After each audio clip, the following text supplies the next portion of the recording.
भाग 3 कर्म से चरित्र का प्रभाव। भाग 3 कर्म से चरित्र पर प्रभाव। कई कार्य ऐसे भी होते हैं जो मानो अनेक छोटे छोटे कर्मों की समष्टि हैं। उदाहरणार्थ, यदि हम समुद्र के किनारे खड़े हों और लहरों को किनारों से टकराते हुए सुने, तो ऐसा मालूम होता है कि एक बड़ी भारी आवाज हो रही है। परंतु हम जानते हैं कि एक बड़ी लहर असंख्य छोटी छोटी लहरों से बनी है, और यद्यपि प्रत्येक छोटी लहर अपना शब्द करती है, परंतु फिर भी वह हमें सुनाई नहीं पड़ता। पर ज्यों ही ये सब शब्द आपस में मिलकर एक साथ हो जाते हैं, त्यों ही हमें बड़ी आवाज सुनाई देती है। इसी प्रकार हृदय की प्रत्येक धड़कन से कार्य हो रहा है। कई कार्य ऐसे होते हैं जिनका हम अनुभव करते हैं, वे हमारे इंद्रिय ग्राह्य हो जाते हैं, पर साथ ही वे अनेक छोटे छोटे कामों के समष्टि स्वरूप हैं। यदि तुम सचमुच किसी मनुष्य के चरित्र को जांचना चाहते हो, तो उसके बड़े कार्यों पर से उसकी जांच मत करो। एक मूर्ख भी किसी विशेष अवसर पर बहादुर बन जाता है। मनुष्य के अत्यंत साधारण कार्यों की जांच करो, और असल में वे ये ऐसे बातें हैं जिनसे तुम्हें एक महान पुरुष के वास्तविक चरित्र का पता लग सकता है। आकस्मिक अवसर तो छोटे से छोटे मनुष्य को भी किसी न किसी प्रकार का बड़प्पन दे देते हैं, परंतु वास्तव में बड़ा तो वही है जिसका चरित्र सदैव और सब अवस्थाओं में महान रहता है। मनुष्य का जिन सब शक्तियों के साथ संबंध आता है, उनमें से कर्मों की वह शक्ति सबसे प्रबल है जो मनुष्य के चरित्र गठन पर प्रभाव डालती है। मनुष्य तो मानो एक प्रकार का केंद्र है, और वह संसार की समस्त शक्तियों को अपनी ओर खींच रहा है, तथा इस केंद्र में उन सारी शक्तियों को आपस में मिलाकर उन्हें फिर एक बड़ी तरंग के रूप में बाहर भेज रहा है। यह केंद्र ही प्रकृत मानव यानी आत्मा है। यह सर्वशक्तिमान तथा सर्वज्ञ है, और समस्त विश्व को अपनी ओर खींच रहा है। भला बुरा, सुख दुख सब उसकी ओर दौड़े जा रहे हैं, और जाकर उसके चारों ओर मानव लिपटे जा रहे हैं, और वह उन सब में से चरित्र रूपी महाशक्ति का गठन करके उसे बाहर भेज रहा है। जिस प्रकार किसी चीज को अपनी ओर खींच लेने की उसमें शक्ति है, उसी प्रकार उसे बाहर भेजने की भी शक्ति है। संसार में हम जो सब कार्यकलाप देखते हैं, मानव समाज में जो सब गति हो रही है, हमारे चारों ओर जो कुछ हो रहा है, वह सारा का सारा केवल मन का ही खेल है। मनुष्य की इच्छा शक्ति का प्रकाश मात्र है। अनेक प्रकार के यंत्र, नगर, जहाज, युद्धपोत आदि सभी मनुष्य की इच्छा शक्ति के विकास मात्र है। मनुष्य की यह इच्छा शक्ति चरित्र से उत्पन्न होती है, और वह चरित्र कर्मों से गठित होता है। अतएव कर्म जैसा होगा, इच्छा शक्ति का विकास भी वैसा ही होगा।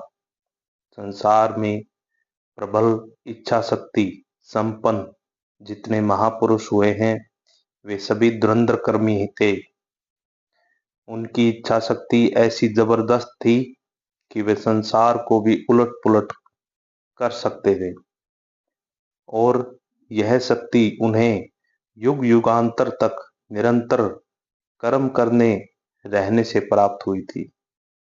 बुद्ध एवं ईसा मसीह में जैसी प्रबल इच्छा शक्ति थी, वह एक जन्म से प्राप्त नहीं की जा सकती, और उसे हम आनुवंशिक शक्ति संचार भी नहीं कह सकते, क्योंकि हमें ज्ञात है कि उनके पिता कौन थे। हम नहीं कह सकते कि उनके पिता के मुंह से मनुष्य जाति की भलाई के लिए शायद कभी एक शब्द भी निकला हो। जोफेस, जो कि ईसा मसीह के पिता थे, यानी उनके पिता के समान, तो असंख्य बढ़ई हो गए और आज भी हैं। बुद्ध के पिता के सदृश लाखों छोटे छोटे राजा हो चुके हैं। अतः यदि वह बात केवल आनुवांशिक शक्ति संचार के ही कारण हुई हो, तो इसका स्पष्टीकरण कैसे कर सकते हो कि इस छोटे से राजा की, जिसकी आज्ञा का पालन शायद उसके स्वयं के नौकर भी नहीं करते थे, ऐसा एक सुंदर पुत्र रत्न लाभ हुआ, जिसकी उपासना लगभग आधा संसार करता है।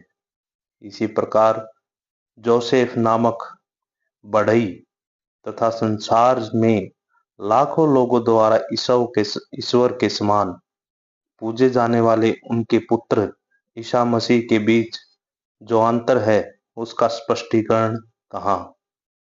आनुवांशिक शक्ति संचार के सिद्धांत द्वारा तो इसका स्पष्टीकरण नहीं हो सकता। बुद्ध और ईसा मसीह इस विश्व में जिस महाशक्ति का संचार कर गए, वह आई कहाँ से? उस महान शक्ति का उद्भव कहाँ से हुआ?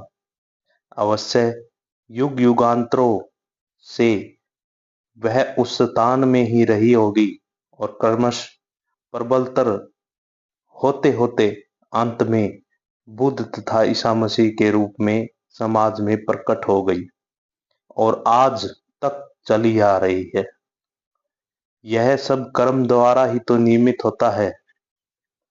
यह सनातन नियम है कि जब तक कोई मनुष्य किसी वस्तु का उपार्जन ना करे, तब तक वह उसे प्राप्त नहीं हो सकती। संभव है कभी कभी हम इस बात को न माने, परंतु आगे चलकर हमें इसका दृढ़ विश्वास हो जाता है। एक मनुष्य चाहे समस्त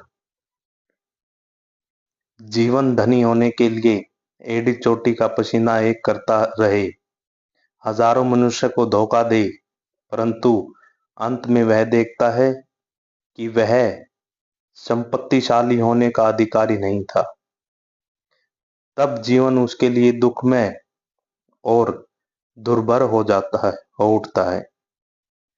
हम अपने भौतिक सुखों के लिए भिन्न भिन्न चीजों को भले ही इकट्ठा करते जाएं, परंतु वास्तव में जिसका उपार्जन हम अपने कर्मों द्वारा करते हैं, वही हमारा होता है। एक मूर्ख संसार भर की सारी पुस्तकें मोल लेकर भले ही अपने पुस्तकालय में रख ले, परंतु वह केवल उन्हीं को पढ़ सकेगा जिनको पढ़ने का वह अधिकारी होगा, और यह अधिकार कर्म द्वारा ही प्राप्त होता है। हम इसके अधिकारी हैं। हम अपने भीतर क्या क्या ग्रहण कर सकते हैं, इस सब का निर्णय कर्म द्वारा ही होता है। अपनी वर्तमान अवस्था के जिम्मेदार हम ही हैं, और जो कुछ हम होना चाहें उसकी शक्ति भी हम ही हैं। यदि हमारे वर्तमान अवस्था हमारे पूर्व कर्मों का फल है, तो यह निश्चित है कि जो कुछ हम भविष्य में होना चाहते हैं, वह हमारे वर्तमान कार्यों द्वारा ही निर्धारित किया जा सकता है। अतएव हमें यह जान लेना आवश्यक है कि कर्म किस प्रकार किए जाएं। संभव है तुम कहो, कर्म करने की शैली जानने से क्या लाभ? संसार में प्रत्येक मनुष्य किसी न किसी प्रकार के काम करता ही रहता है, परंतु यह भी ध्यान रखना चाहिए कि शक्तियों का निरर्थक अक्षय भी कोई चीज होती है। गीता का कथन है, कर्म योग का अर्थ यह है कुशलता से अर्थात वैज्ञानिक प्रणाली से कर्म करना।